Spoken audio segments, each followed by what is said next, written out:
Here with reaction, House Judiciary Committee Chairman Jim Jordan, House Oversight Committee Chairman James Comer. Is this over, Jim Jordan? Well, we're going to look at David Weiss. Remember, the Congress has a strong history of looking at special counsels, getting a report from them, bringing them in for a hearing or deposition or maybe both. So we're going to look at all that. But I love what you said in your monologue, Sean. The Biden presidency started with a lie and it ended with a lie. And as you pointed out, there were all kinds of false things in between. But remember, October 2020, Joe Biden said in that debate, the Hunter Biden laptop story, according to 51 former intel officials, is a Russian information operation. That was a lie, and he knew it at the time. And then, of course, yesterday, after saying he wouldn't pardon his son, he turns around and does the very thing. Lie at the start, lie at the ending, and a terrible 4 years in between. Thank goodness President Trump is going back to the White House. James Comer, let me ask you, in your mind, is this over? Is this over for Joe Biden? Is it over for his brother? Is it over for other family members that were paid monies here? Or does this continue? Does Joe Biden need to think about pardoning these family members and maybe himself? Well, remember, the House Oversight Committee referred Jim Biden as well as Hunter Biden to the Department of Justice for perjury. We deposed Hunter Biden, and he lied under oath, and we brought Jim Biden in for a transcribed interview, and he lied under oath. That's a fact. That's in a report that Jim Jordan and I signed and published to the American people. So I would fully expect Joe Biden to pardon Jim Biden. And remember, in our investigation, we found that 10 family members, including Joe Biden, profited from the influence peddling schemes where they were shaking down our adversaries around the world for tens of millions of dollars, and then they created all these shell companies and laundered the money through the shell companies. And this is according to 6 banks. 6 banks said this in the suspicious activity reports that were filed with Treasury, that they were laundering money, and they sent the money in incremental payments to 10 different Biden family members. So I think that the new Trump Justice Department is going to have a lot on its platter. I look forward to consulting with them to see if we can be of any further assistance. But right now, I think the ball will be in Attorney General Bondi's court.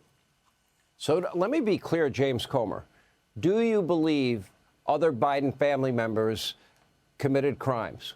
And do you believe that a new Attorney General, if they are upholding the law, it would be within their jurisdiction to go forward with indictments? And what about Joe Biden himself? I believe 2 other Biden family members definitely and knowingly committed crimes. In addition to Hunter Biden, you have Jim Biden and Joe Biden. Joe Biden obstructed my and Chairman Jordan's investigations. He lied multiple times.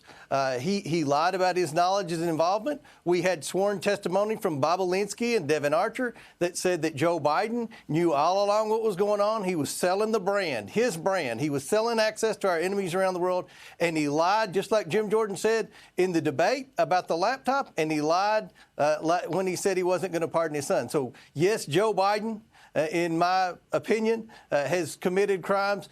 Jim Biden, we saw he took in all these loans. He didn't pay any interest, didn't pay any principal, had no loan documentation. At what point do those loans become income they never paid taxes on? And by the way, why did he get those loans? What was he doing? All the people that wired money to the Bidens were shady characters, either adversaries or people that were in trouble, needing assistance, needing a prosecutor fired, needing a pardon. They were needing something from Joe Biden, the big guy. Same question, Jim Jordan. And do you believe that Joe Biden should think about pardoning the people that James Comer just mentioned and maybe himself? Well, Sean, I assume he's already looking to do that particularly for his brother. As Jamie pointed out, when we deposed him, he said things that just didn't square with what the evidence that we had and the facts that we had gathered. So we'll see. I do think it's interesting. You pointed this out, the time, the broadness, the length of this from January 1st, 2014 to December 1st, 2024, 10 years and 11 months. Remember, 3 of that of 11-year time frame, 3 of those years was when Joe Biden was vice president. So he's making sure, even though the statute of limitations has run for any involvement Hunter Biden had with Barisma and taxes he owed for that unbelievable amount of income he got from that energy company in Ukraine. So I think that is something that I think is just huge. Because remember, with Barisma, Hunter Biden got put on the board. He wasn't qualified to be on the board. He told us that himself in an interview. The heads of Barisma asked him to weigh in with his father to relieve the pressure they are under from the prosecutor in Ukraine. And then fourth, Joe Biden goes and does just that. And he uses our tax money, American tax dollars, to say, if you want the loan guarantee money, stop going after Barisma. My son's on the board and getting paid tons of money. And that happened. That's what we were looking at. And Democrats said, oh, there's nothing there. But somehow Joe Biden has to pardon for all that time frame. I think that's suspicious in and of itself. All right, Chairman Jordan and Chairman Comer, thank you. We appreciate it. Hey, Sean Hannity here. Hey, click here to subscribe to Fox News YouTube page and catch our hottest interviews and most compelling analysis. You will not get it anywhere else.